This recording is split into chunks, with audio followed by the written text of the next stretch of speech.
स्वागत है सभी मित्रों का। बुद्धत्व का मनोविज्ञान भगवान की इस पुस्तक के आज हम 9वें चैप्टर में हैं। चैप्टर का नाम है ज्ञान का ब्रह्म। तो इस चैप्टर की शुरुआत में भगवान कहते हैं कि किसी सिद्धांत की शिक्षा देना अर्थहीन है। मैं कोई दर्शन शास्त्री नहीं हूँ। मेरा मन दर्शन शास्त्र का विरोधी है, क्योंकि दर्शन शास्त्र कहीं नहीं ले गया है और न कहीं ले जा सकता है। वह मन जो सोच विचार करता है और वह मन जो प्रश्न उठाता है, वो कभी जान नहीं सकता है। बहुत से सिद्धांत हैं और अन्य बहुत से सिद्धांतों के लिए अनंत संभावनाएं हैं। लेकिन सिद्धांत एक कल्पना है, एक मानवीय कपोल कल्पना है। कोई खोज नहीं है, बल्कि एक आविष्कार है। आदमी का मन बहुत सी व्यवस्थाएं और सिद्धांत निर्मित करने में समर्थ है, लेकिन सत्य तो सिद्धांतों के द्वारा जान पाना असंभव है। और जो मन जानकारी से भरा हुआ है, वह ऐसा मन है जो अज्ञानी ही बना रहेगा। जिस पल जानना बंद हो जाता है, तभी ज्ञान का आगमन होता है। अज्ञात के होने के लिए जाने हुए को मिट जाना चाहिए, और सत्य और वास्तविकता अज्ञात है। यहाँ पर दो संभावनाएं हैं। या तो तुम इसके बारे में विचार कर सकते हो, या हम अस्तित्वगत रूप से इसमें प्रवेश कर सकते हैं। सोच विचार करना उसके आसपास, उसके चारों ओर, उसके आसपास और उसके चारों ओर होता है, लेकिन यह कभी वास्तविकता नहीं होता है। कोई युगों तक सोच विचार करता रह सकता है। जितना अधिक तुम सोच विचार करते हो, उतना ही दूर तुम चले जाते हो।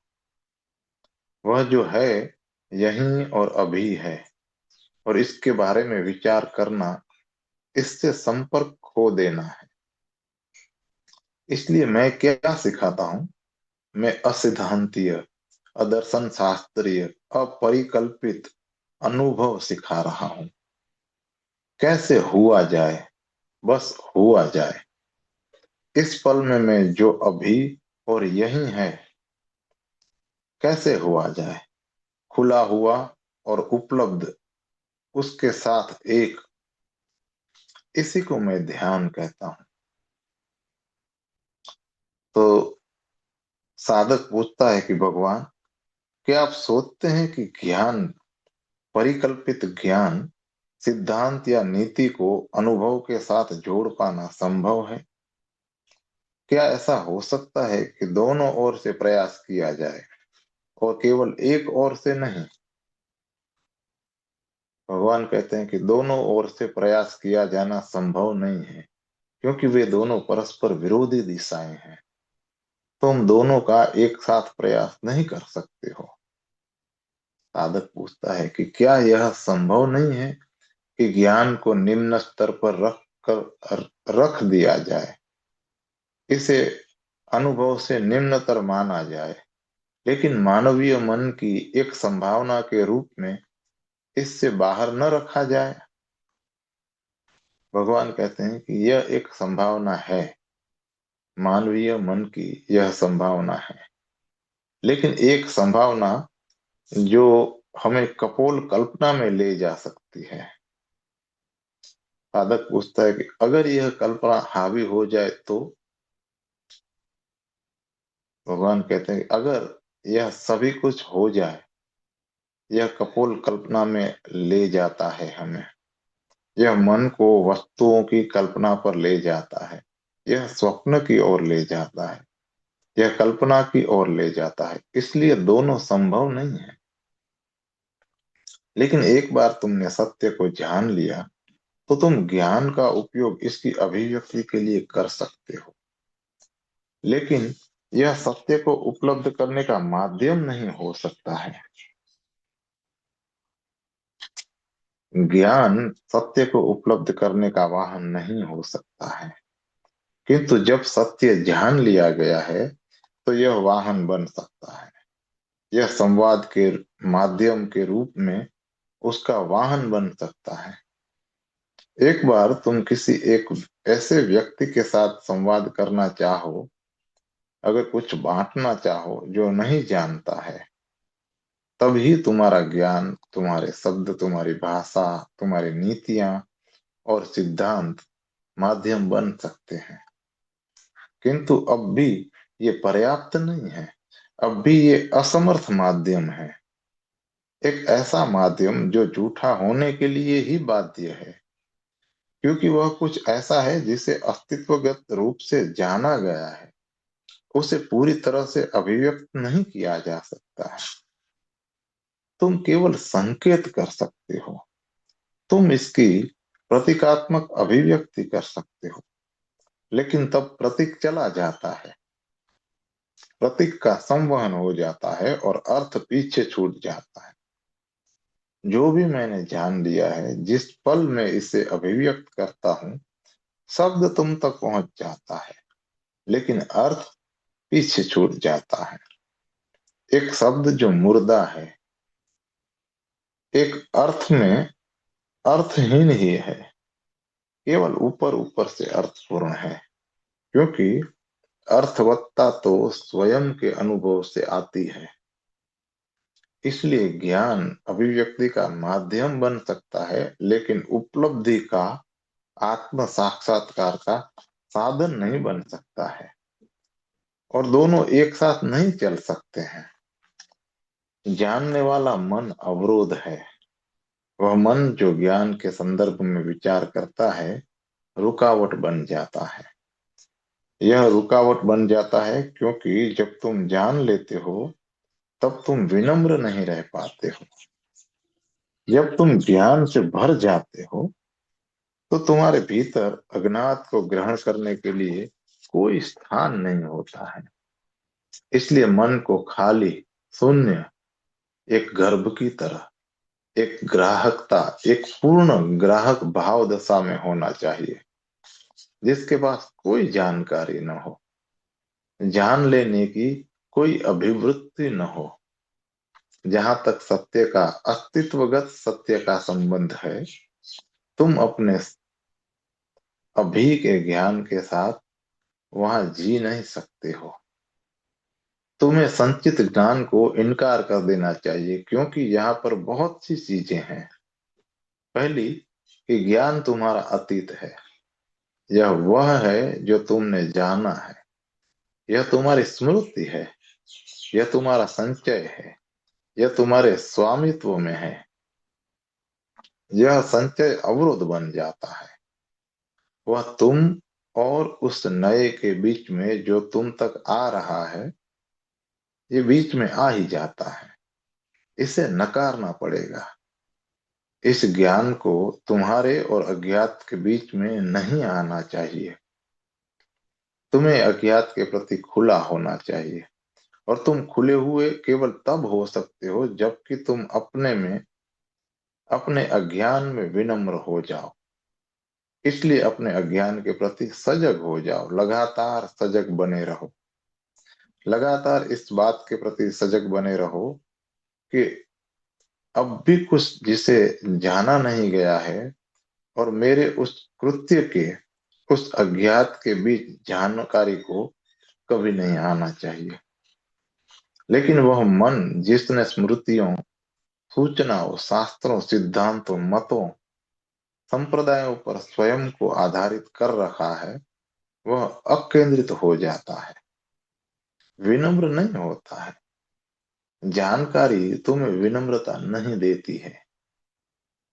केवल विराट अज्ञात ही तुम्हें विनम्र बना सकता है, तुम्हें अपने प्रति ग्रहणशील बनाता है, और तुम्हारा अपने प्रति समर्पण करवा सकता है। इसलिए स्मृति को रुक जाना पड़ेगा। यह ऐसा नहीं है कि बिना किसी स्मृति के हो जाओगे, बल्कि जानने के क्षण में, अनुभूति के क्षण में स्मृति को वहां नहीं होना चाहिए। उस क्षण में एक खुला मन, एक उपलब्ध मन की जरूरत होती है।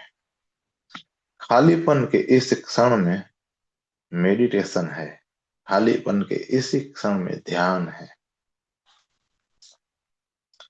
यहाँ पर बहुत सी, साधक पूछता है, यहाँ पर बहुत सी बातें हैं, आप इस खालीपन को कैसे अनुभव करते हैं, कैसे पहचानते हैं?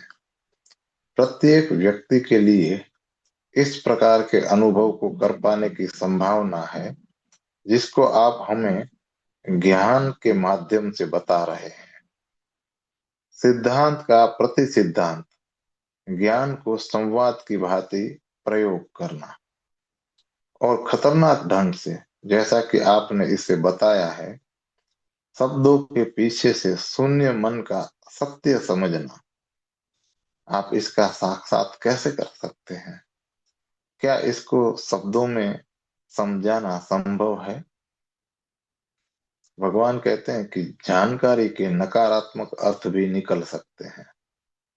शब्दों के माध्यम से, भाषा के माध्यम से और प्रतीकों के माध्यम से विधायक अनुभव को नहीं बताया जा सकता है, लेकिन नकारात्मक रूप से इसे समझाया जा सकता है। मैं यह नहीं कहता कि यह क्या है, लेकिन मैं यह कह सकता हूं कि यह क्या नहीं है। जहां तक नकारात्मकता का संबंध है, भाषा इसे व्यक्त करने का साधन बन सकती है। जब मैं कहता हूं कि भाषा इसे अभिव्यक्त नहीं कर सकती, तब भी मैं इसे अभिव्यक्त कर रहा हूं। जब मैं कहता हूं कि इसके बारे में कोई सिद्धांत संभव नहीं है, तब भी मैं सिद्धांत का उपयोग कर रहा हूं, लेकिन यह नकारात्मक है। मैं बस इनकार कर रहा हूं, मैं कुछ कह नहीं रहा हूं, मैं कुछ नहीं कह रहा हूं, मैं किसी बात से इनकार कर रहा हूं। इस न को तो कहा जा सकता है, इस हाँ को नहीं। इस हाँ को तो उपलब्ध करना पड़ेगा, इस न को कहा जा सकता है। एक बात संभावना की, यह पूछना बहुत व्यक्तिगत प्रश्न है कि शून्य का यह क्षण कैसे उपलब्ध किया जा सकता है। यह सर्वाधिक मूल्यवान और महत्वपूर्ण प्रश्न है। इस शून्य को उपलब्ध किया जा सकता है तो सुस्पष्ट है कि जीवन शैली के माध्यम से ही। पहले तो ज्ञान की व्यर्थता को इस पृष्ठभूमि में समझ लिया जाना चाहिए कि अगर ज्ञान के प्रति मन में कोई विश्वास छाया हुआ है, तो यह शून्य को उपलब्ध करने में बाधा बन जाएगा। इसलिए समझ लेने की पहली बात है अतीत की, ज्ञात की, ज्ञान की व्यर्थता। जो स्मृतियों से भरा पड़ा है, उस मन की व्यर्थता। जहां तक अज्ञात का संबंध है, सत्य का संबंध है, यह हो सकता है, यह बोधपूर्ण होना हो सकता है। मन में जो कुछ मन ने मन में जो कुछ भी जाना है, उसके प्रति बोधपूर्ण हो जाना। यहाँ पर दो संभावनाएं हैं। या तो तुम जो तुमने जाना है उसके साथ तादात्म्य जोड़ सकते हो, या तुम जो कुछ तुमने जाना है उसके प्रति साक्षी हो सकते हो। अगर तुम इसके साथ तादात्म्य जोड़ लेते हो, ऐसा नहीं है कि तुमने उसको जान लिया है, बल्कि तुम जानकारी बन गए हो। तुम और तुम्हारी स्मृति तादात्म्य के कारण एक हो गए हैं। अगर मन ने तादात्म्य कर लिया है, चेतना ज्ञान के विषय वस्तु के साथ अगर चेतना ने अपना तादात्म्य कर लिया है, तो शून्य को जानना कठिन हो जाएगा। लेकिन अगर वहां पर कोई तादात्म्य नहीं है, अगर तुम अपने स्मृति के प्रति भिन्न बने रहे, वे स्मृतियां जो तुम्हारे संचय का एक भाग है, लेकिन तुम उनसे अलग, भिन्न हो, तुमने उनसे तादात्म्य नहीं किया हुआ है, अपने स्मृतियों से कुछ अलग की भांति तुम सजग हो। यह सजगता शून्य की ओर एक पथ बन जाती है।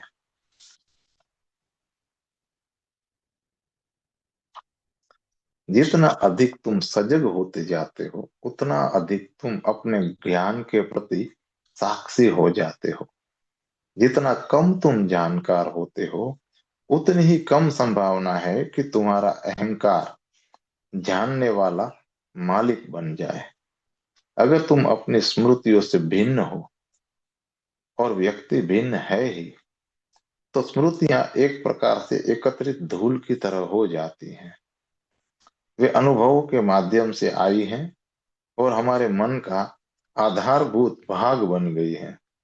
लेकिन फिर भी चेतना अलग है। वह जो स्मरण करता है उससे अलग है। जिसका स्मरण किया गया है, वह जिसने जाना है उससे अलग है जिसको जाना गया है। अगर यह भेद स्पष्ट हो जाता है और एक सुस्पष्टता उपलब्ध कर ली जाती है, तो शून्य निकटतर और निकटतर आ जाता है। बिना तादात्म्य के तुम खुल सकते हो। तुम स्वयं अपने और अज्ञात के बीच आने वाली स्मृति के बिना हो सकते हो।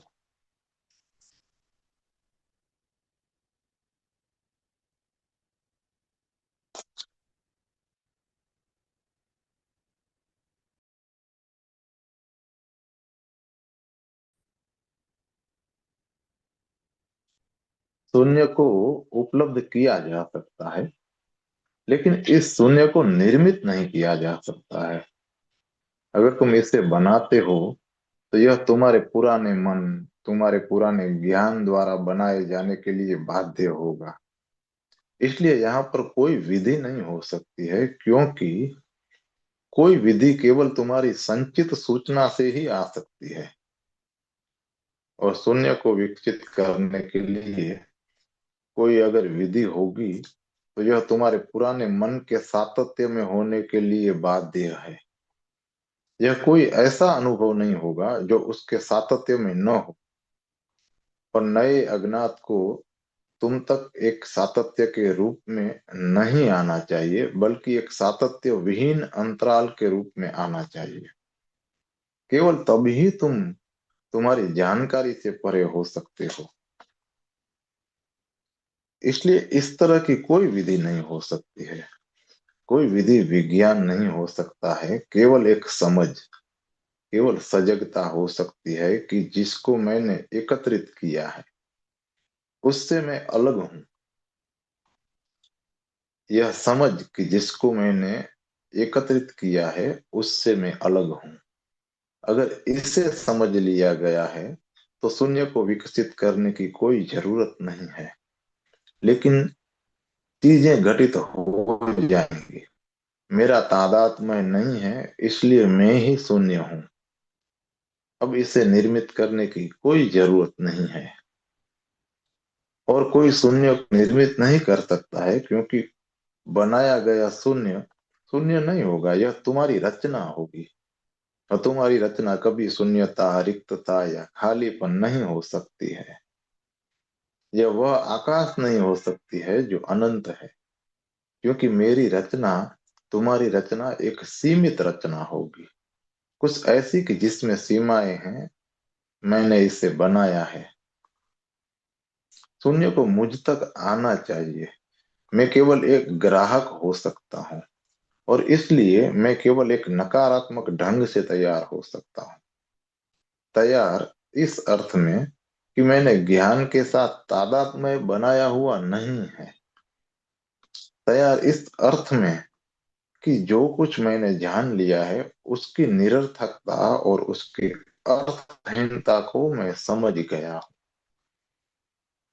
विचार प्रक्रिया के प्रति केवल यही सजगता मुझको दूसरों को एक छलांग की ओर, एक अंतराल की ओर ले जा सकती है, जहां पर वह जो है मेरे ऊपर छा जाता है। वह जो सदा उपस्थित है मुझ तक आता है, और मैं उस तक पहुंच जाता हूं। और मेरे तथा उसके बीच में अब कोई अवरोध नहीं है।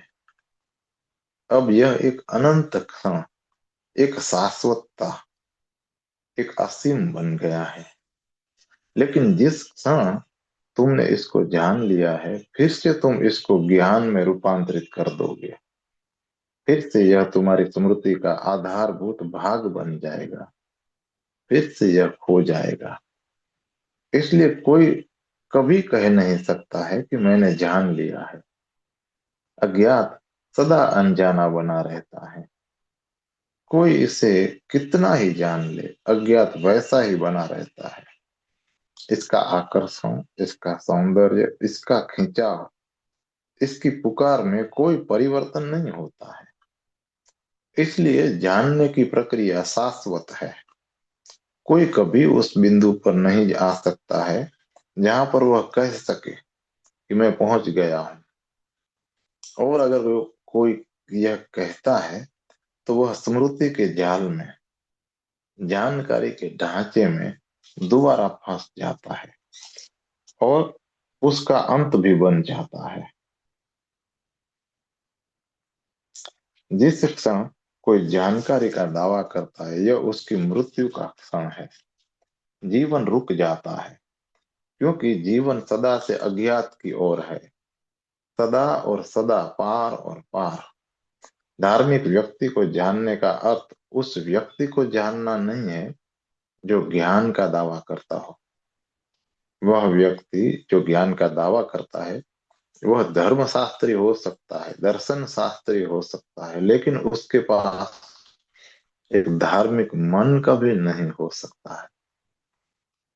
धार्मिक मन परम रहस्य को, परम अज्ञेयपन को, अज्ञान के आत्यंतिक आनंद को, परम प्रमुदिता को स्वीकार कर लेता है।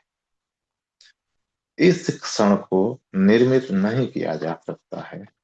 इसको प्रक्षेपित नहीं किया जा सकता है। तुम अपने मन को स्थिर नहीं बना सकते। अगर तुमने इसे स्थिर बना दिया है, तो या तो तुमने इसे नशा दे दिया है या तुमने इसे सम्मोहित कर लिया है। लेकिन यह शून्य नहीं है। शून्य में जो आता है और उससे कभी, शून्य जो आता है उसे कभी लाया नहीं जा सकता है।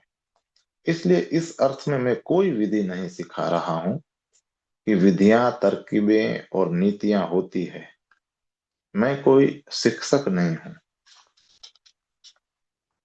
फिर आगे साधक पूछते हैं कि भगवान, सबसे पहले आपने नकारात्मक तैयारी की बात की, ज्ञान का, दर्शन शास्त्र और वह दूरी जो आपको इससे बनाकर रखनी है। सच्चे खोजी की ओर घूम जाना, नकली खोजी के विपरीत सच्चा खोजी। आपने सच्चे खोजी की ओर हमें इंगित किया। इसलिए जब आप ज्ञान के, दर्शन शास्त्र के बारे में बात कर रहे हैं, जो अप्रत्यक्ष रूप से ज्ञान की मृत्यु से जुड़ा हुआ है, जो मैं सोचता हूं कि हम में से अधिकतम की यही समस्या हो सकती है कि हम शब्दों को पहले से ही जानते हैं, हम मंत्रों को जानते हैं, हम बौद्धिक ज्ञान के खतरों के प्रति सजग हैं। बौद्धिक रूप से हो सकता है कि हम ज्ञान के खतरे के प्रति सजग हों, परंतु यह अब भी बौद्धिक तल पर ही है। उचित ज्ञान को कैसे रूपांतरित किया जाए? आप कह रहे हैं और मैं आपके साथ सहमत हो सकता हूं कि ज्ञान जरूर खतरनाक है। लेकिन आप किसी विश्वास को कैसे रूपांतरित कर सकते हैं, बताइए। मुझे यह दिखाई पड़ सकता है कि आप सही हैं, लेकिन मेरे विश्वास को गहरे ज्ञान के रूप में, या जो शब्द आप बोल रहे हैं, शून्य में कैसे रूपांतरित किया जाए? इन विश्वासों को सत्य के प्रति गहन ग्रहणशीलता में कैसे बदला जाए? शून्य से कैसे संबंधित हुआ जाए? भगवान कहते हैं, अगर तुम्हें भरोसा आ गया हो तो किसी रूपांतरण की कोई जरूरत नहीं है। लेकिन हमें भरोसा नहीं आया है और हमें भरोसा आ भी नहीं सकता है। हम भरोसा नहीं कर सकते हैं। किसी को कैसे भरोसा आ सकता है? व्यक्ति जान सकता है और उसे भरोसा आ सकता है, लेकिन भरोसा किसी और के माध्यम से, मेरे माध्यम से कैसे आ सकता है? तुम्हें भरोसा कैसे आ सकता है? और अगर तुम्हें भरोसा आ गया है तो इस भरोसे का अस्तित्व बौद्धिक होने के लिए बाध्य है। लेकिन एक बौद्धिक भरोसा वास्तव में कोई भरोसा भी नहीं है। मैं तुम्हें भरोसा दिलाने का प्रयास नहीं कर रहा हूँ, मैं तो बस तुम्हें कुछ बता रहा हूँ। मैं तुम्हें तथ्य संप्रेषित कर रहा हूँ। मैं तुम्हें कोई भरोसा दिलाने का प्रयास नहीं कर रहा हूँ। साधक पूछते हैं कि भगवान, विश्वास करने और अनुभव करने में क्या संबंध है? क्योंकि मैं आपसे सहमत हूँ कि अगर आप पहले से ही किसी ऐसी चीज के बारे में बात नहीं कर रहे हैं जिसका आप अनुभव कर चुके हैं, तो आपको विश्वास नहीं आ सकता है। इस प्रकार से सत्य का रूपांतरण कैसे किया जाए जिससे मैं कह सकूं कि यह सत्य है? भगवान कहते हैं कि मैं समझता हूं, यहाँ पर कोई कैसे है ही नहीं, क्योंकि कैसे का अर्थ है कि कोई विधि। यहाँ पर एक जागरण है, यहाँ पर कोई कैसे नहीं है। अगर तुम मुझे सुन रहे हो और तुम्हारे द्वारा कुछ अनुभव किया जाता है कि यह सत्य हो सकता है, अगर तुम्हारे साथ यह घटित हो जाता है, यह अनुभूति, इसका अर्थ है कि यह सत्य हो सकता है। यह तुम्हारे साथ में क्यों घटित होता है? क्योंकि यहाँ पर दो संभावनाएं हैं। या तो तुम मेरे तर्क से संतुष्ट हो गए हो, या तुम इसे अपने भीतर एक तथ्य के रूप में देखते हो। ये दो बातें हैं। अगर मेरा तर्क एक संतुष्टि बन जाता है तो तुम पूछोगे कैसे? और यदि जो मैं कह रहा हूं तुम्हारे द्वारा एक तथ्य के रूप में अनुभव किया जा चुका है कि हाँ, ज्ञान मुझसे भिन्न कोई चीज है, मैं ज्ञान नहीं हूं, अगर यह एक अनुभव की तरह घटित होता है, तो जब मैं यह बोल रहा हूं तब इसके घटने की संभावना है। यहाँ पर यह संभावना भी है कि मेरा तर्क तुम्हारे मन में जा रहा हो। अगर मेरा तर्क वहां चला जाता है तब भी किसी कैसे का कोई प्रश्न नहीं उठता है। जब बुद्धि संतुष्ट हो जाती है तो यह पूछती है कि कैसे, इसे जानने की क्या विधि है। लेकिन मैं तुम्हें कोई तर्क नहीं दे रहा हूं, मैं तुम्हें सिद्धांत नहीं दे रहा हूं, मैं तो बस अपना अनुभव बता रहा हूं। और मैं भली भांति जानता हूं कि यहाँ दोनों संभावनाएं होती हैं। जब तुम मुझे सुन रहे हो तो तुम मुझे ऐसे भी सुन सकते हो कि कोई व्यक्ति तुमसे कोई बात कह रहा हो, या तुम इसे इस तरह से सुन सकते हो जैसे कि तुम्हारे भीतर कुछ घटित हो रहा है। जब मैं कहता हूं कि स्मृति एक संचय है जो मुझसे भिन्न है, कि स्मृति कुछ ऐसी ऐसी है जो मूर्त है, यह अतीत की छाया मात्र है, वह जिसको मैंने जाना है कि अतीत से कुछ लेकर मेरे साथ लटका हुआ है, लेकिन मैं इससे भिन्न हूं। अब मैं इसके बारे में बात कर रहा हूं। अगर यही तुम्हें एक अनुभूति के रूप में घटित होता है, या तुम अपने स्मृति की प्रक्रिया और अपने बारे में और अपनी चेतना के बारे में कोई झलक पा जाते हो, तब वहां पर कोई कैसे नहीं होता है। तब कुछ घटित हो गया है, और यह कुछ तुम्हारे भीतर प्रविष्ट होता होता चला जाता है, किसी विधि के द्वारा नहीं, बल्कि तुम्हारी सजगता के माध्यम से। दिन प्रतिदिन, पल पल, तुम्हारे ज्ञान के बारे में, तुम्हारी स्मृति के बारे में और तुम्हारे स्व के बारे में यह स्मरण, यह सतत स्मरण किसी ऐसी चीज के चारों ओर जो उससे अलग है, जिसे मैं जान चुका हूं। चेतना की विषय वस्तु से चेतना कुछ भिन्न है। अगर यह हर पल का बोध बन जाता है, जब तुम चल रहे हो, जब तुम बातचीत कर रहे हो, जब तुम देख रहे हो, जब तुम खा रहे हो, जब तुम सोने जा रहे हो, अगर यह सतत सजगता बन जाता है कि मैं उस स्मृति से जो निर्मित की गई है, जो संचित की गई है, उनसे कुछ अलग हूं, कि मन यह मन में बनाई गई है, यह मन एक कंप्यूटर है, कंप्यूटरीकृत पूर्व निर्मित प्रणाली है। अगर यह एक सतत जागृति बन जाती है, विधि नहीं, अगर तुम इसके प्रति सजग हो गए हो, तो कुछ घटित हो जाएगा। कोई नहीं कह सकता है कि कब, कोई नहीं कह सकता है कि कैसे, कोई नहीं कह सकता है कि कहाँ यह घटित हो सकता है। अगर यह सजगता जारी रहे, चलती रहे, चलती चली जाए, तो यह स्वतः ही गहरे से और गहरी हो जाती है। यह एक अपने आप चलने वाली प्रक्रिया है। यह और गहरी होती जाती है।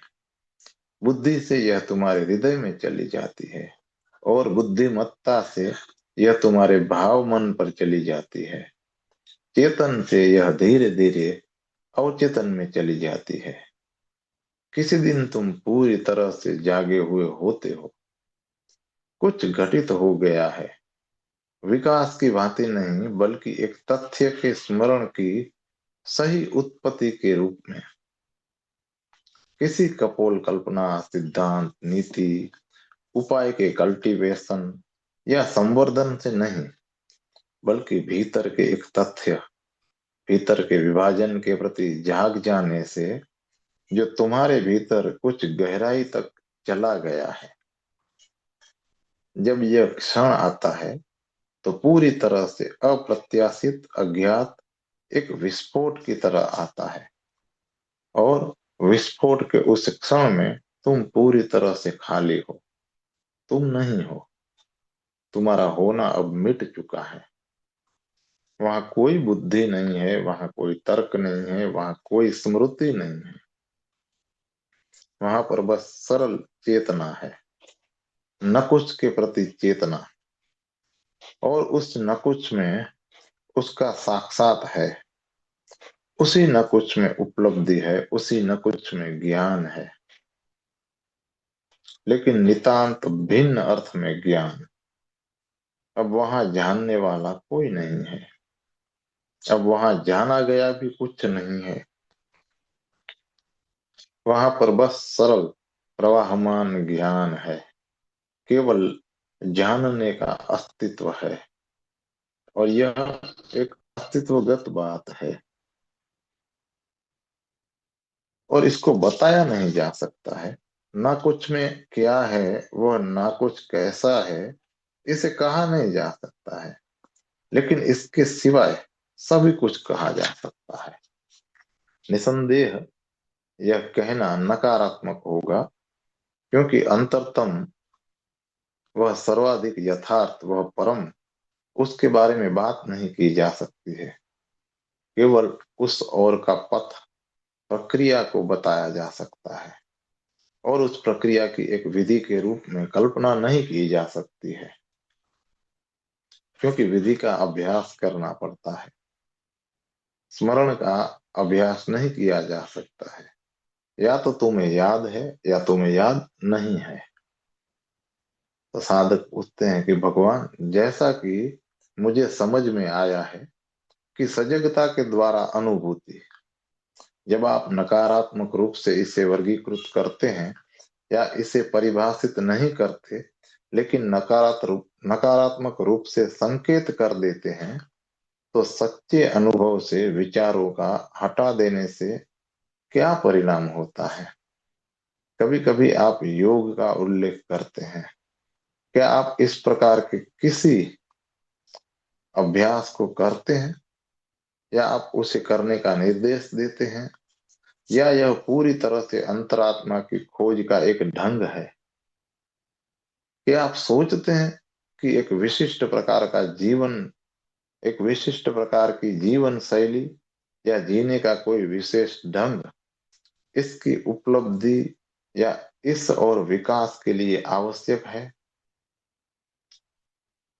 भगवान कहते हैं कि नहीं, विशिष्ट जीवन शैली की जरूरत नहीं है। लेकिन जिस क्षण तुम सजग हो जाते हो, तुम्हारे जीने का ढंग बदल जाता है, तुम्हारा जीवन बदल जाएगा। लेकिन वे परिवर्तन तुम पर आएंगे, उनका अभ्यास नहीं करना है। जिस पल तुम किसी बात का अभ्यास करते हो, तो उसमें जो महत्वपूर्ण होता है वह हो जाता है। इसे सहज स्फूर्त रूप से तुम पर आ जाना चाहिए। साधक पूछते हैं कि भगवान, लेकिन सहज स्फूर्त के साथ कैसे हुआ जाए? क्योंकि कोई सजगता के प्रति सजगता रखने की इच्छा रख सकता है कभी? भगवान, नहीं, इच्छा मत रखो। यहाँ पर इच्छा करने का कोई प्रयत्न नहीं है। इच्छा मत करो, बस हो। इच्छा मत करो।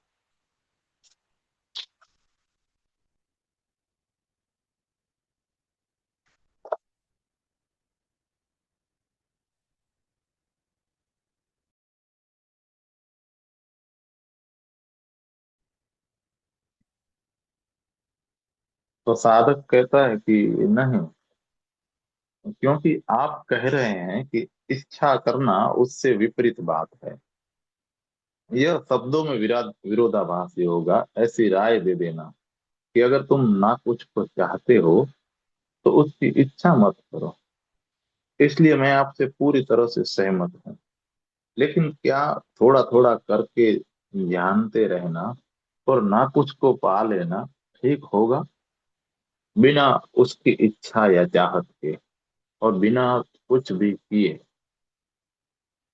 यह मुझे समझ में आता है, लेकिन इच्छा को किस प्रकार से रोकें? भगवान कहते हैं कि नहीं नहीं, इच्छा को रोकने का यहाँ कोई सवाल नहीं है। यहाँ पर केवल समझ का सवाल है। यहाँ पर किसी चीज को रोकने का या किसी भी अभ्यास को करने का कोई सवाल नहीं है। सवाल तो बस यह समझ लेने का है कि तुम ना कुछ की इच्छा नहीं कर सकते हो। यह कोई शब्दों का विरोधाभास भर नहीं है, बल्कि यह अस्तित्वगत विरोधाभास भी है। अगर यह केवल शब्दों का विरोधाभास होता तो इस बात की पूरी संभावना थी कि यहाँ इतना गंभीर मामला न होता। लेकिन अगर यह अस्तित्वगत रूप से विरोधाभासी है, तो तुम इसकी इच्छा नहीं कर सकते, क्योंकि इच्छा कैसे भी आए, यह तुम्हारे पुराने मन और तुम्हारी जानकारी से आती है। यह इच्छा तुमसे आती है और तुम्हें वहां नहीं होना चाहिए। इसलिए तुम इच्छा नहीं कर सकते। तुम केवल समझ सकते हो और समझ के द्वारा तुम्हारा होना मिट सकता है। तुम बस यही समझ सकते हो कि यह एक तथ्य है कि मैं इसके लिए इच्छा नहीं कर सकता,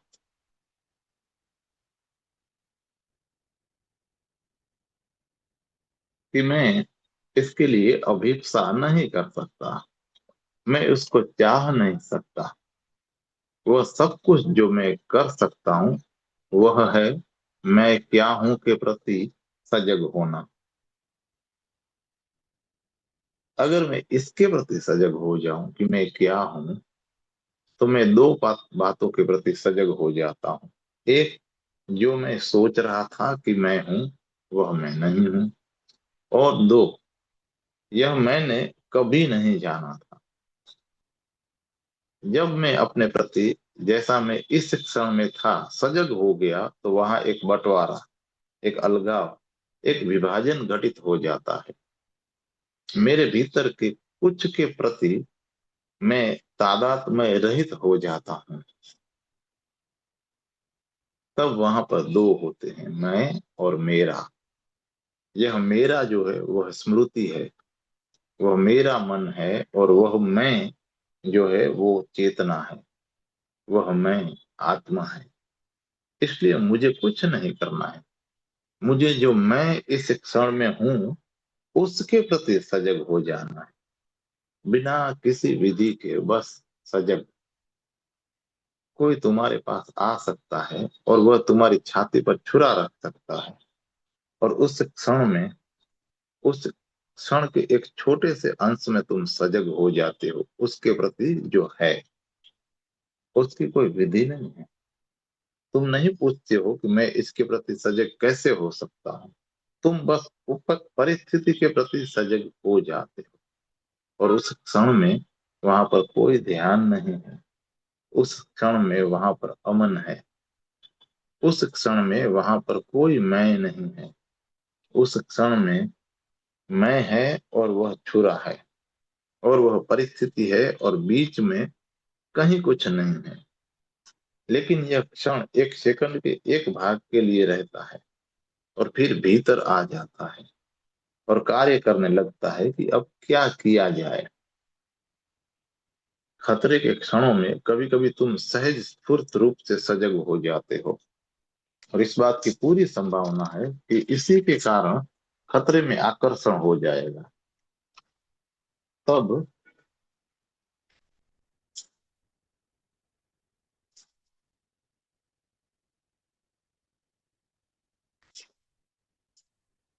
तब खतरे की खोज की जाएगी उस क्षण के कारण, इस क्षण के उस अंश के कारण, उस सजगता के कारण खतरे की तलाश की जाती है।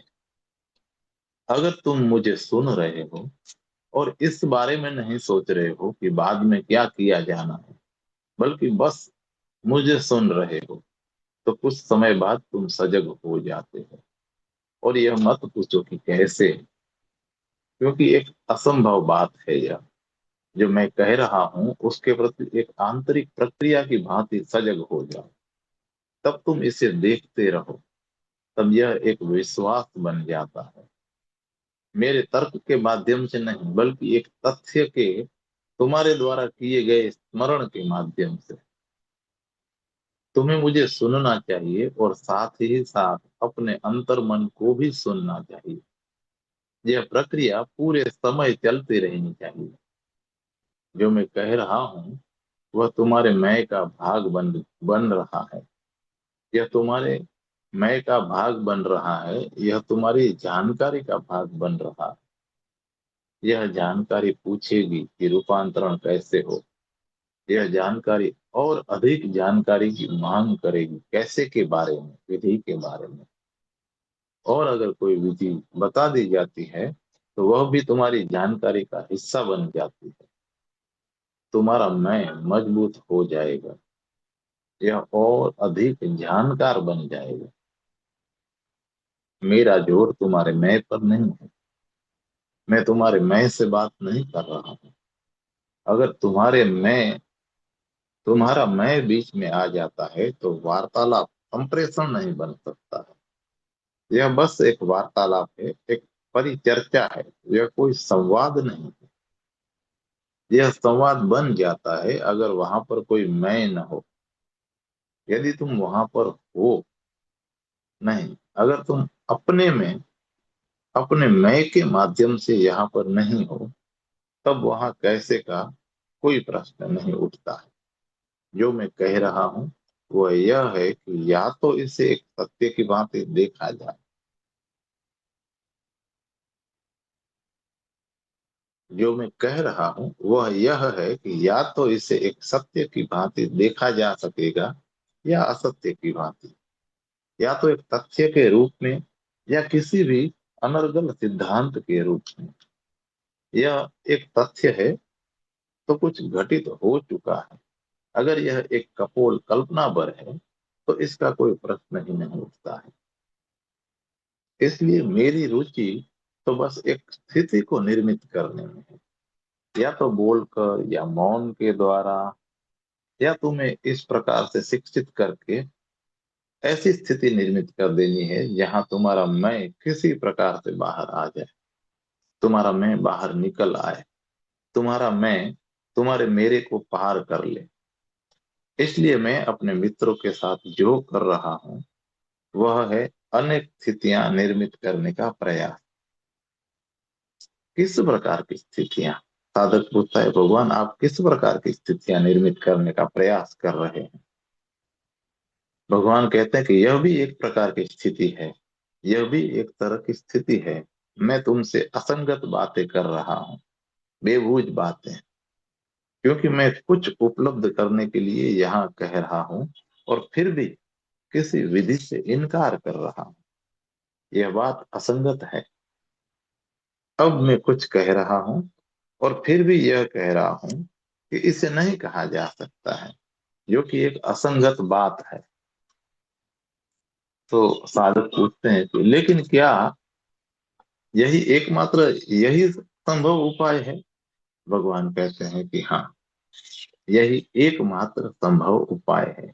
यही एकमात्र संभव उपाय है, क्योंकि यह अपने आप में खुद ही एक असंगत बात है जो स्थिति को निर्मित कर सकती है। अगर मैं तुम्हें समझा कर संतुष्ट कर दूं तो इससे यह परिस्थिति निर्मित होगी। यह तुम्हारी जानकारी का हिस्सा बन जाएगी। मुझे इस प्रकार से तुम्हें संतुष्ट कर देना पड़ेगा कि तुम्हारा मेरा संतुष्ट ना हो, तुम्हारा मेरा पूछता रहे कि कैसे, रास्ता क्या है। मैं रास्ते को इनकार कर दूंगा और फिर भी रूपांतरण की बात करूंगा। केवल तब यह स्थिति असंगत हो जाती है। स्थिति इतनी अतर्क्य हो जाती है कि तुम्हारा मन संतुष्ट नहीं होता है। तभी उस पार का कुछ जागृत हो सकता है और अर्थवत्ता को उपलब्ध किया जा सकता है। इसलिए मैं स्थितियां निर्मित करता हूँ।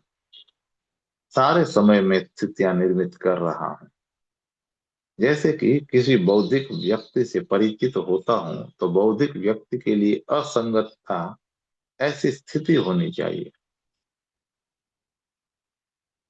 साधक पूछते हैं कि भगवान एक बौद्धिक व्यक्ति और असंगत, यह तो विरोधाभास हुआ।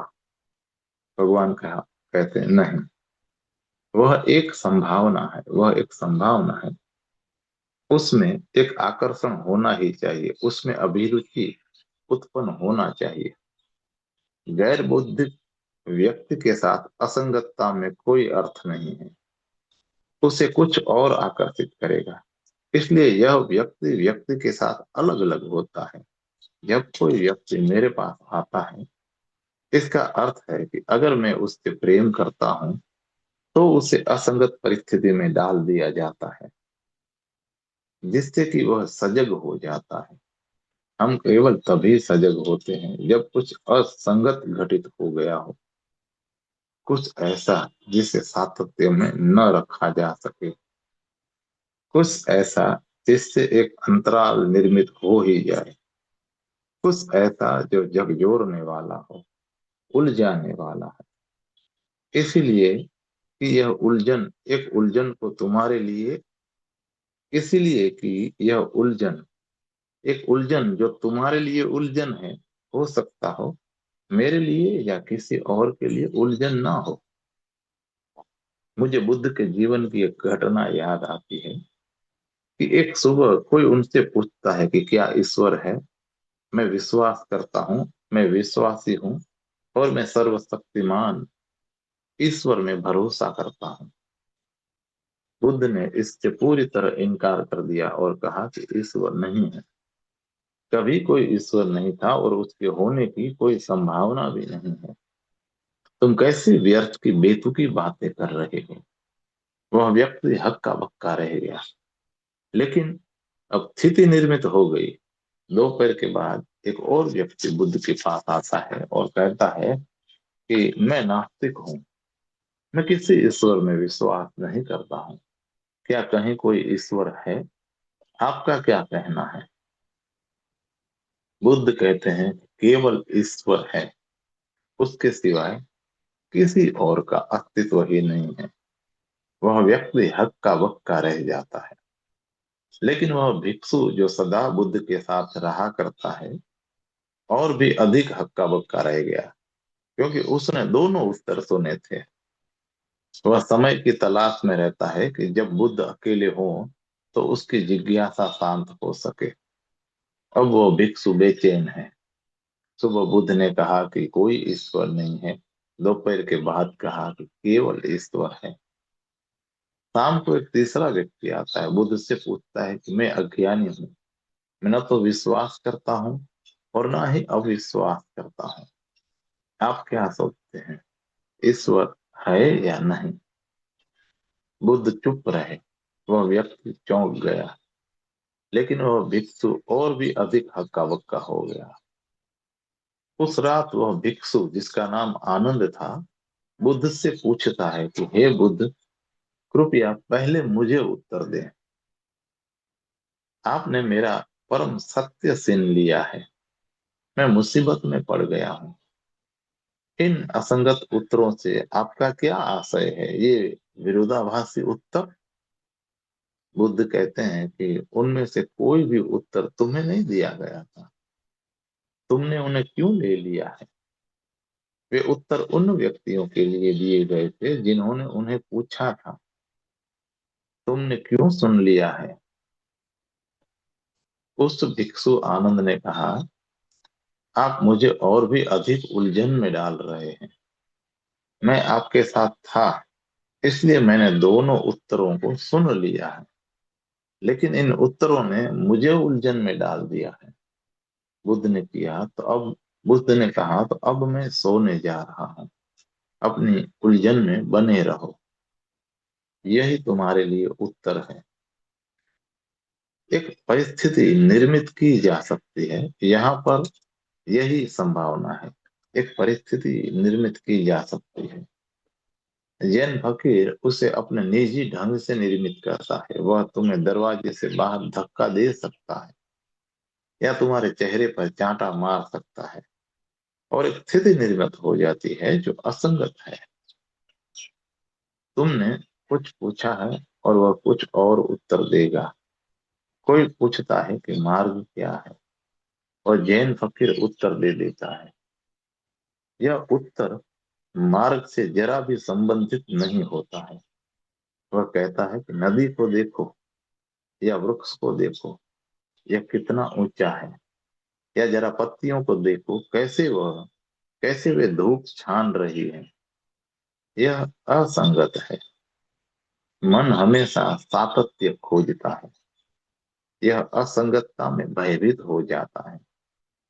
यह अतर्क्य से और अज्ञात से और जो उसमें परे है उन सभी से डरा हुआ है। यह घुमक्कड़ है और सत्य बुद्धिकरण का सह उत्पादन नहीं है। सत्य न तो कुछ घटाना है और न ही कुछ बढ़ाना है। यह तर्क नहीं है। यह कोई तार्किक निष्पत्ति भी नहीं है। इसलिए मैं तो बस यह कह सकता हूं कि मैं सिर्फ परिस्थिति निर्मित कर रहा हूं। मैं तुम्हें कुछ भी संप्रेषित नहीं कर रहा हूं। मैं बस परिस्थिति निर्मित कर रहा हूं, और यदि परिस्थिति निर्मित हो जाती है तो कुछ ऐसा जो संप्रेषित नहीं होता हो सकता है, उसे भी संप्रेषित किया जा सकता है। इसलिए मत पूछो कैसे, बस हो रहो। यदि तुम हो सको तो सजग हो जाओ। यदि तुम न हो सको तो अपने न हो सकने के प्रति सजग हो जाओ। होशपूर्ण हो रहो। यदि तुम होशपूर्ण न हो सको तो अपनी बेहोशी के प्रति होशपूर्ण हो जाओ। जो है उस पर अवधान दो। यदि तुम ऐसा न कर सको तो अपने अवधान न दे पाने के प्रति अवधान दो, और घटना घटेगी। घटना घटती है। जब आप इसको घटित होते हुए देखते हैं तो आप अनुभव जब आप इसको साधक पूछता है भगवान कि जब आप इसको घटित होते हुए देखते हैं तो आप अनुभव के कैसा होने की अपेक्षा रखते हैं? क्या ऐसा हो सकता है कि वहां जो अनुभूति निर्मित होती हो वह अच्छे प्रकार की न हो? जैसा कि आप कह चुके हैं कि यह पहले से ही पूरी तरह से असंगत है। यह दूसरे लोगों को उलझा देने की संभावना है। क्या यह एक खतरा नहीं है भगवान? नहीं नहीं, लोग पहले से ही उलझे हुए हैं, लेकिन क्योंकि वे पहले से ही उलझे हुए हैं, इसलिए उन्होंने अपनी उलझनों से तादात्म्य कर लिया है। वे इनके साथ आराम में हो गए हैं। ये उनकी आदत बन चुका है। यह सभी कुछ हो गया है। हम पहले से ही उलझे हुए हैं, क्योंकि ऐसा कैसे संभव हो सकता है कि कोई व्यक्ति उलझा हुआ न हो और सत्य को भी न जानता हो। उलझन उलझन हमारी परिस्थिति है। जब मैं तुम्हें उलझाता हूँ, तुम्हारी उलझन उलझ जाती है, इसलिए ठीक उल्टा प्रतीत होता है। उलझन का उलझ जाना नकारात्मक है। तो पहली बार तुम शांत हो जाते हो। कारण यह है कि अब यहाँ उलझन नहीं है। यह कोई परिणाम नहीं है, बल्कि यह उस संदेश का संप्रेषित करने का एक ढंग है जिसको मूलतः संप्रेषित नहीं किया जा सकता है। तुम क्या पूछ रहे हो? तुम पूछ रहे हो क्या उपलब्ध होगा, परिणाम क्या होगा। कुछ कहा जा सकता है, इस शर्त के साथ कि उसे सत्य न समझ लिया जाए। इसे केवल एक प्रतीकात्मक की, काव्य की, पुराण की भांति ग्रहण कर लिया जाए। अगर तुमने इसे एक पुराण कथा के रूप में ग्रहण कर लिया, तो यह संभव है कि किसी चीज की ओर संकेत किया जा सके। अगर तुमने इसे सत्य की भांति ग्रहण कर लिया, तो इस बात की पूरी संभावना है कि उस चीज को जानने में रुकावट आ सकती है। पुराण के साथ बात यह है कि हर वह शास्त्र जो धार्मिक है, उसे पुराण माना जाता है। पर हर वह स्वीकारोक्ति जो उस व्यक्ति से आई है, जो इस घटना से होकर गुजरा है, तो फिर उन अर्थों में यह बात असत्य है। जब तक कि तुम यह समझ ना लो कि यह बात केवल संकेत कर सकती है, यह सत्य नहीं है, बल्कि केवल एक संकेत है। और इसके पहले कि सत्य को जाना जा सके, संकेत को भुला देना चाहिए। तीन शब्द हैं जो अंतिम रेखा, सीमा रेखा है, उनके पार मौन आ जाता है। सीमा के ये तीन शब्द हैं: सत्य, चित्त और आनंद। अस्तित्व, शुद्ध अस्तित्व, चैतन्य, शुद्ध चैतन्य और आनंद, शुद्ध आनंद। ये तीन शब्द ये तीन शब्द हैं जो एक को निर्मित करते हैं। ये तीन शब्द के आयाम हैं, या आयाम भी नहीं है। जब हम इसकी धारणा बनाते हैं, तो यह तीन भागों में बट जाता है। यह एक की भांति अनुभव किया जा सकता है, लेकिन तीन की भांति समझा जा सकता है। ये तीन पूर्णतः, पूर्ण अस्तित्व, परम अस्तित्व, प्रामाणिक हैपन, हैपन की प्रामाणिकता। तुम हो, केवल तुम हो। न यह है न वह है, मात्र हैपन। तुम न यह हो न वह हो, तुम हो। अस्तित्व किसी भी चीज से तादात्म्य के बिना। तुम हो अस्तित्व किसी भी चीज से तादात्म्य के बिना, इसलिए यह शुद्ध है। ऐसे ही दूसरा, आनंद प्रसन्नता नहीं, हर्ष नहीं, आनंद है। प्रसन्नता में अप्रसन्नता की एक छाया, एक स्मृति, एक पृष्ठभूमि है। हर्ष में हर्ष में भी एक बिखरता हुआ तनाव होता है।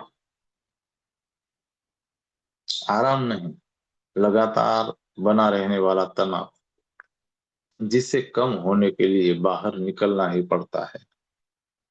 लेकिन आनंद आनंद है ऐसी प्रसन्नता जिसमें अप्रसन्नता की कोई भी छाया नहीं है। आनंद है हर्ष के आनंद है हर्ष जिसके चारों ओर कोई ऐसी घाटी नहीं है जिसमें नीचे उतरना हो। आनंद द्वैत रहित प्रसन्नता है, सच्चा हर्ष है। आनंद के विपरीत कोई शब्द नहीं है। यह एक मध्य बिंदु है। विपरीत शब्द सदा अतियां होते हैं, या तो एक छोर की अति या दूसरे छोर की। हर्ष एक है, विषाद दूसरी है। आनंद उनके बीच का बिंदु है, या उनके पार का बिंदु है, या उनका अतिक्रमण है। इसमें हम विषाद की गहराई और हर्ष की ऊंचाई इसमें विषाद की गहराई और हर्ष की ऊंचाई दोनों हैं। अर्थ कभी भी गहरा नहीं होता है। यह सतह पर से ऊपर ऊपर जाता रहता है। इसमें ऊंचाई है, कोई गहराई नहीं है। विषाद गहरा है, इसमें गहराई है, घाटी जैसी गहराई, लेकिन कोई शिखर नहीं है। जबकि आनंद दोनों है, हर्ष का प्रकाश और विषाद का अंधकार, गहराई और ऊंचाई दोनों एक साथ। इसलिए यह दोनों का अतिक्रमण कर लेता है। यह प्रकाश शुद्ध है, केवल अन्न यह प्रकाश शुद्ध है, केवल अन अति का मध्य बिंदु ही अतिक्रमण का बिंदु बन सकता है। और तीसरा है चैतन्य, चित्त। चित्त हमारा चेतन मन नहीं है, क्योंकि हमारा चेतन मन किसी बड़े अचेतन मन का हिस्सा है। यह कोई ऐसी चेतना नहीं है जिसके साथ सदा वस्तु की जिसके साथ में अचेतना हो। जब तुम चेतन होते हो तो तुम किसी के प्रति चेतन होते हो। हमारी चेतना सदा वस्तु की ओर है, यह किसी के बारे में है। चित्त चेतना बस चैतन्य होना है, कुछ नहीं के प्रति चैतन्य। यह चैतन्य होना और किसी वस्तु के प्रति चैतन्य नहीं होना, बस प्रकाश की तरह। हम कभी प्रकाश को नहीं देखते हैं, हम केवल प्रकाशित वस्तुओं को देखते हैं। हम प्रकाश को कभी नहीं देखते, प्रकाश को कभी देखा भी नहीं गया है, केवल वस्तुओं को प्रकाश के द्वारा देखा जाता है। जिस वस्तु पर प्रकाश पड़ता है उसे देखा जा सकता है। प्रकाश को जैसा वह है वैसे कभी नहीं देखा गया है, और इसीलिए हम कभी चेतना को नहीं जानते। हम एक चेतना को जानते हैं जो कि किसी के प्रति होती है। हमारा चित्त परम चेतना है, प्रकाश जैसी चेतना, प्रकाशित वस्तुओं जैसी चेतना नहीं है। चेतना किसी की और उन्मुख ही नहीं है, बल्कि यह उन्मुख ही नहीं है। वह प्रकाश अनंत और शुद्ध हो सकता है। इसमें कोई विषय वस्तु नहीं है, कुछ भी इसे अशुद्ध नहीं कर सकता है। यह है और बस यही है।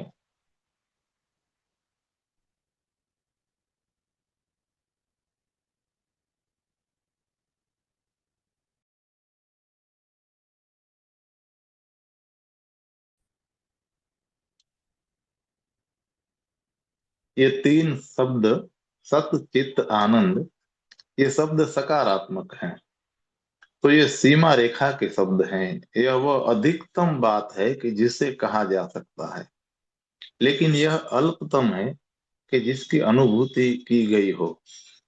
यह अभिव्यक्ति की अंतिम सीमा है, और अन अभिव्यक्त में पहली छलांग है। यहाँ से ऐसा नहीं है कि यहाँ पर कोई अंत है, यहाँ से आरंभ है। इस बिंदु से हमारे मन को झलक मिल सकती है।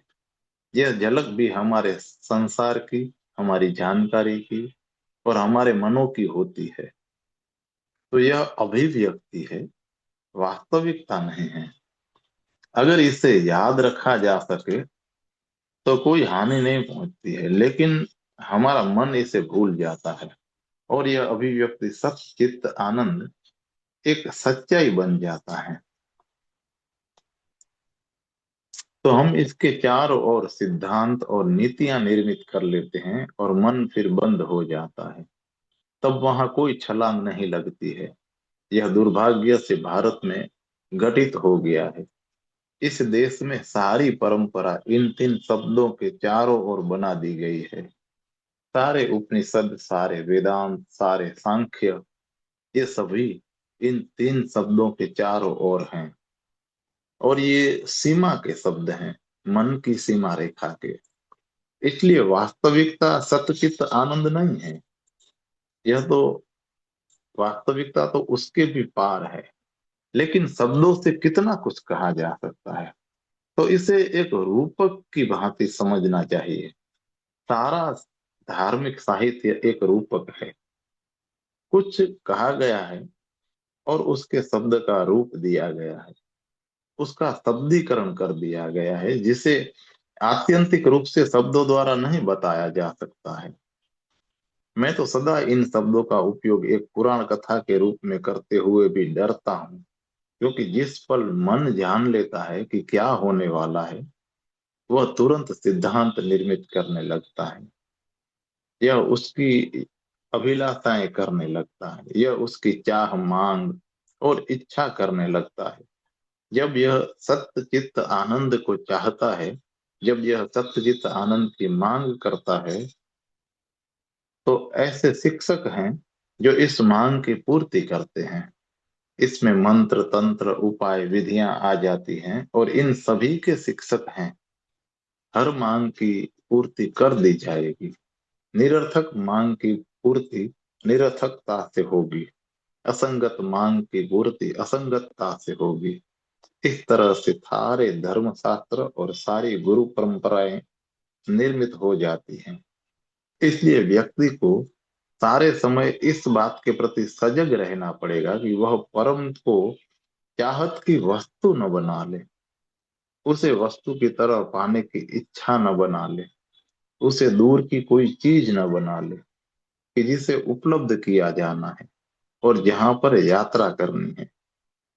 यह बस अभी और यही है। और अगर हम दूसरी आंतरिक प्रक्रियाओं के प्रति सजग हो सके तो विस्फोट घटित हो सकता है।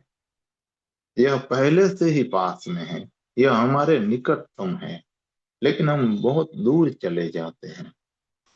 यह ठीक हमारे बगल में है और हम लंबी तीर्थ यात्रा पर चले जाते हैं। यह सदा छाया के भांति अनुगमन करता है, लेकिन हम इसे कभी नहीं देखते हैं, क्योंकि हमारी आंखें दूर पर लगी हुई है। हमारी आंखें बहुत दूर देख रही है।